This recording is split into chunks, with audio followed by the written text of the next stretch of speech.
Hello friends, welcome to Mission IS. So in this video you will get the environment previous year questions जिसके ज़रिए आप UPSC का demand, UPSC के trend जान सकोगे और ये डेफिनेटली हेल्प करेगी आने वाले प्रीलिम 2022 में। ठीक है, क्योंकि आपको देखिए previous year question paper solve करने से आइडियाज़ मिलेगा, राइट स्ट्रैटेजी आप अपनी खुद बना सकते हो आने वाले प्रीलिम में कि आपको कैसे क्वेश्चन सॉल्व करना है। तो इसके लिए previous year question paper solve करना बहुत ज़रूरी है।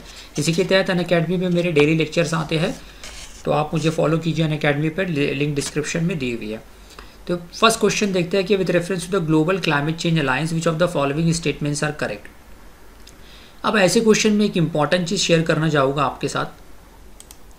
आप हर एक स्टेटमेंट पढ़ के कमेंट में आंसर दे सकते हो।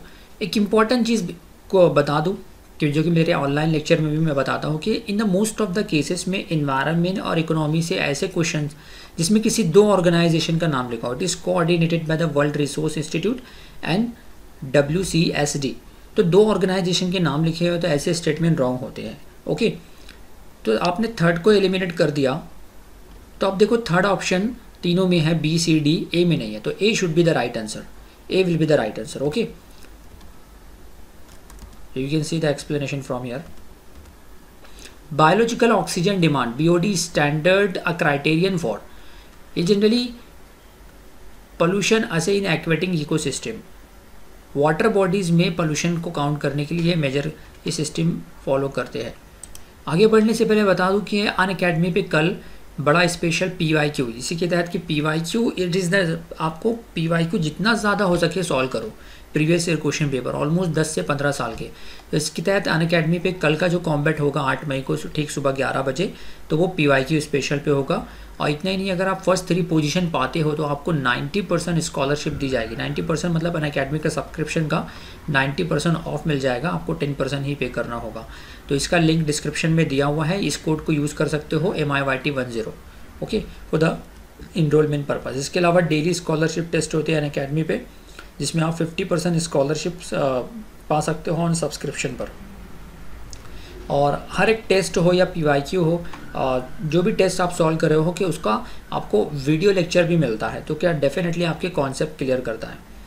एंड प्रशांत धवन सर के ज़रिए डेली करंट अफेयर्स टेस्ट होता है ठीक शाम में 7:30 बजे, तो आप इस कोड का यूज़ करके इनरोलमेंट कर सकते हो, इसका भी लिंक डिस्क्रिप्शन में है। एंड पाथ फाइंडर नामी current affairs test every Saturday को शाम में 5 बजे होता है, जिसमें 25 क्वेश्चन 30 मिनट में सॉल्व करना है। अगर आप, जो कि हिंदी और इंग्लिश दोनों ही लैंग्वेज में होगा, अगर आप फर्स्ट 3 पोजीशन पाते हो तो अनअकैडमी के नोट्स और आर्टिकुलेट मैगजीन में मिलेगा, तो इस कोड का यूज़ कर सकते हो for the enrolment purpose. Okay, इसका लिंक डिस्क्रिप्शन में दिया हुआ है। तो हमारा एक क्वेश्चन चल रहा था biological oxygen demand. The biological oxygen demand is the amount of dissolved oxygen by aerobic micro organism to break down the organic material present in a given water sample. Okay, हाँ, जितना ज़्यादा highly polluted water will होगा, जितना ज़्यादा biological oxygen demand होगा उतना ही वो water bodies polluted होगा। ओके, तो इट्स डायरेक्टली प्रोपोर्शनल है। तो हो सकता है आपको UPSC स्टेटमेंट बना के दे दे कि highly polluted water have the lesser biological oxygen demand, इस तरीके से स्टेटमेंट बन सकता है। Next question, climate clean air coalition to reduce short-lived climate pollutant is a unique initiative of the G20 groups of countries.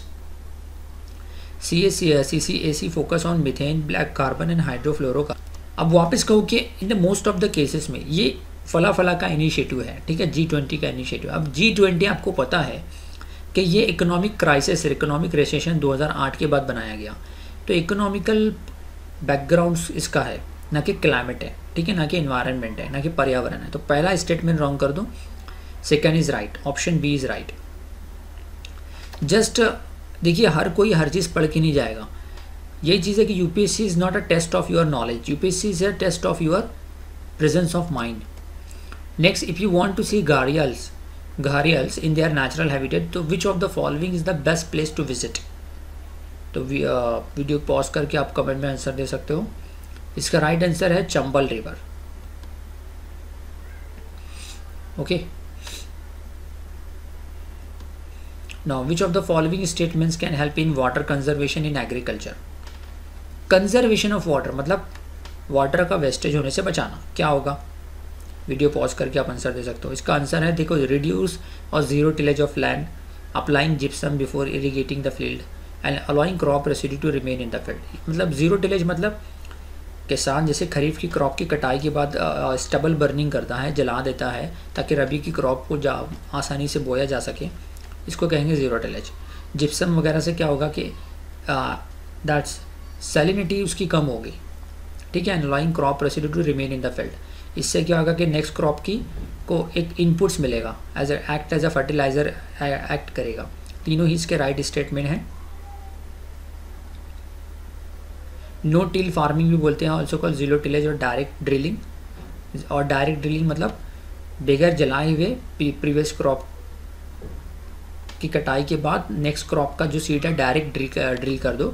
Is a way of growing crop of pasture from year to year without disturbing the soil through the tillage. Okay, and gypsum improves the ability of soil to drain and not become water log, तो जो कि water use efficiency of crops बढ़ाएगा। The term MS stripes is sometimes seen in this, sometimes seen in news, is a maintenance for tiger reserve. देखिए tiger is a very favorite topic for UPSC prelim point of view. So I hope some of these MCQ will definitely and some of the tips and tricks जो मैंने आपके साथ share की definitely आपको आने वाले prelim में help करेगी. So do follow me on an academy and subscribe our channel Mission Eyes. Thank you. Have a nice day.